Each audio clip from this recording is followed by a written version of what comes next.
One Clay Higgins. Oh, Clay Higgins from down in Louisiana. He is a Louisiana politician who has recorded a special video. It says, I'm looking at the video right now on YouTube. It says, Clay Higgins has a message for America, from Auschwitz. And I was just thinking, I think we should just watch this. It's 5 minutes. We can edit it down if need be, but I think we should just watch this message from Clay Higgins to America from Auschwitz. So, Could be a railroad anywhere, right? Except for this one's at Auschwitz, Birkenau. The expansion of Auschwitz, where 4 more large gas chambers were built. They could murder 2,000 people at a time. On these rails rode those poor souls. this is like Hank from Breaking Bad talking to you. Great sense of dread. Could I get a Mr. Pibb? Well, all right. Have a nice day. The shoes. They love the shoes in Holocaust remembrance. What are those? Every single one of their shoes looked like a fam.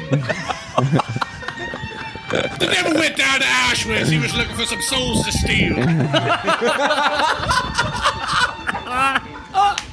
Oh, man. Oh, this should not be as funny as it is. What is his job? Cyclone. Congressman He's from he's in the House. He's a House, but he used to be one of those fucking like Felix talked about how the first generation of T-Cots was like pissed off small town cops writing letters to Kanye West. Yeah, he's one of those That was guys. how he got famous. He was the cop who would write the indignant letters to ungrateful celebrities, and now he's in the fucking Congress. Guards. He's literally in a gas chamber right now doing like a Cyclone selfie fire. video. Cyanide pellets activated. Y'all keep those hearts going. You like this? After about 20 minutes, everyone was dead. And then slave labor. Boomhauer, keep that camera still. His Cajun accent is incredibly distracting. Yeah, it's like what you want to do is you want to get some of them Jews down. You want to build some of Cyclone B, and what you get out of that is you got some genocide right there, my friend. These Jews ain't have no toilets. This is why Homeland Security. 2,000 dead Jews in 15 minutes, I guarantee. Suffocation cell. Punishment cell. Ran Like, out of air. I mean, if you're watching it, it's just his giant egg-like head just dominating the frame as he solemnly tells you about the man's inhumanity to man.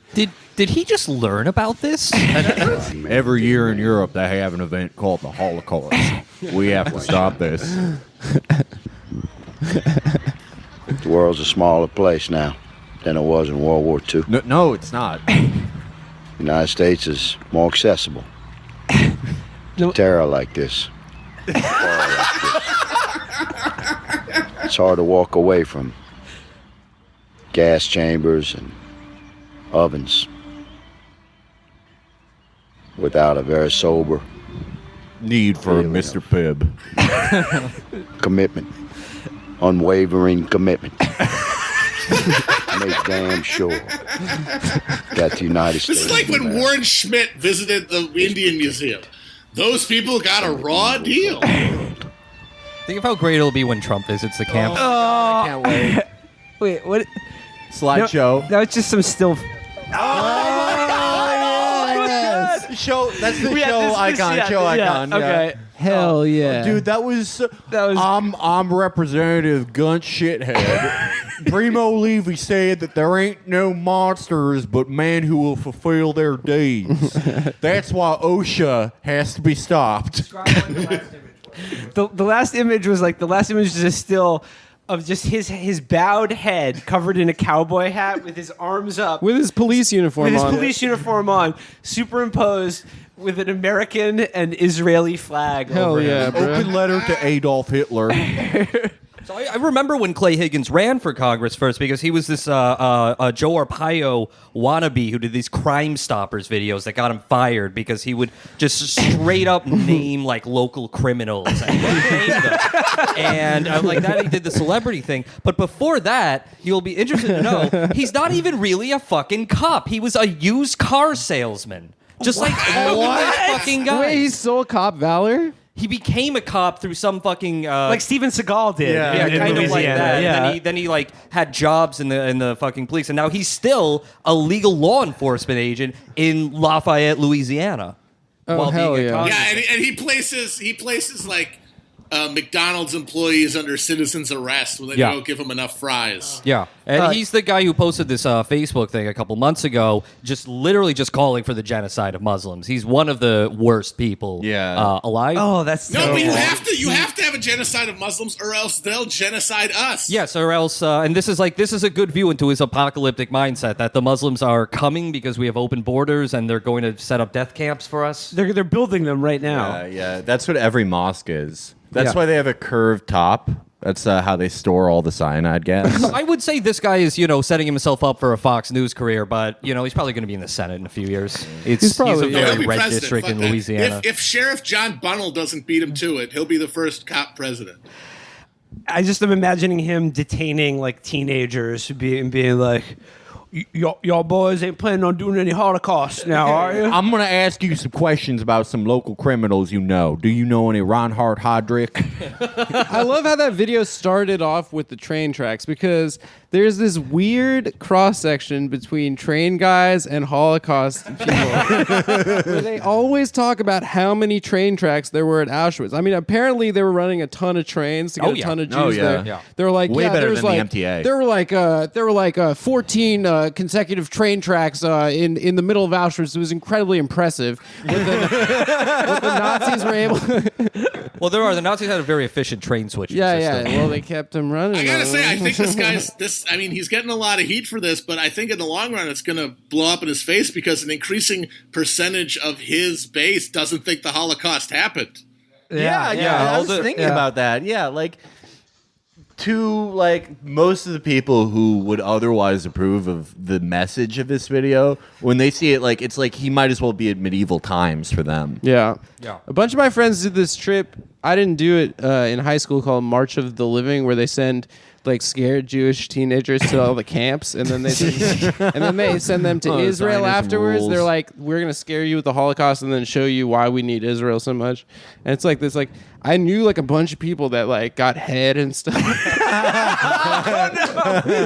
We're in Poland. I know people that have lost their virginities in Poland because the girls were so upset about seeing Nazi death camps, and these kids would start acting out sexually because they didn't know how to handle the gravity of what they were seeing every day on this fucking terror tour that they take kids on. Well, not only that, going to Poland just in general must suck. Terrible. Yeah.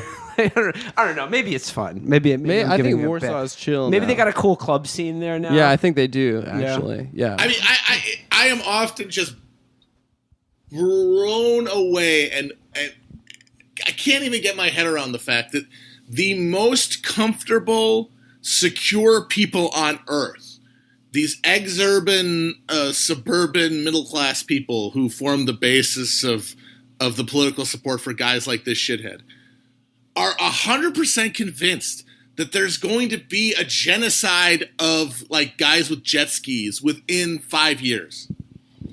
How the fuck do you have that level of dissonance between your day-to-day life, in which you sit on your fucking fat ass and watch TV, and then you climb in your fucking SUV and you go and you go to a fast food restaurant, you get a gigantic burger and you eat it in total comfort and silence, and you go home and you watch TV again, and you go to your bullshit job and you do that in air conditioning, and you never confront a single element of your existence that is in any way difficult. You have no difficulties, but while you're going through that life, in your head, you're imagining a world in the very near future where some terrorist is taking an AK-47 and like forcing you onto a cattle car to send you to a gas chamber.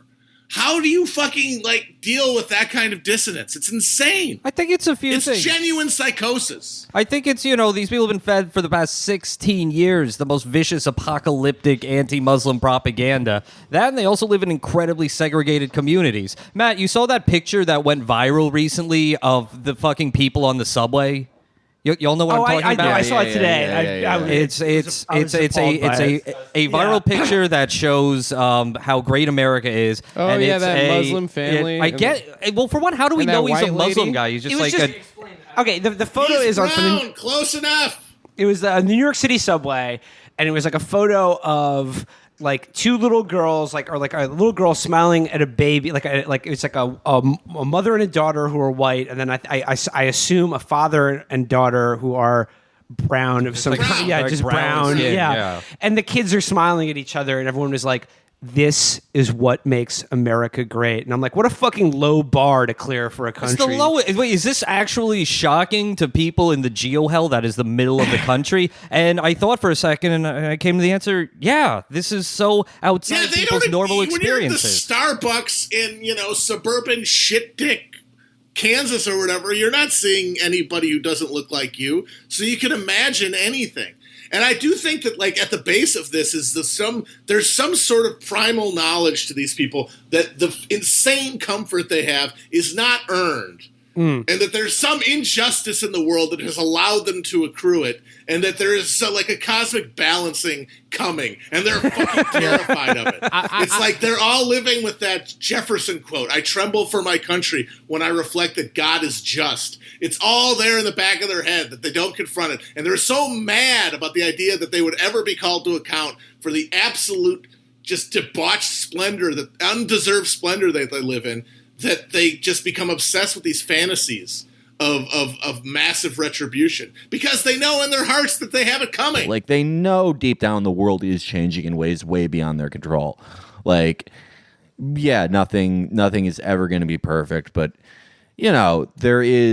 people are always gradually liberalizing on their views, a lot of things, and the world in 50 years is going to look totally different than these people's ideas of how it should be.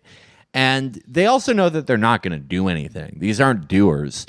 Their closest thing to action is like going into a voting booth and wedging in there every 2 years to vote for like Gertz shithead and Clay Higgins. And so knowing that they're not going to do anything except like these sort of signaling things like eating Chick-fil-A and carrying guns to a movie theater, they're totally powerless. But with like Trump, with all of like this type of shit, the open calls for genocide, it's more out in the open than it has been in the like 16 years before it, because it seems so much more unavoidable now, and it seems so much closer to them. And like these people are actually like dying now. We're gonna have so much fewer of these people in 4 years than we do have now, and it's just becoming so apparent to them how little they can change the world to continue in the way that they think it should be. Well, And so don't it's you just think a spasm.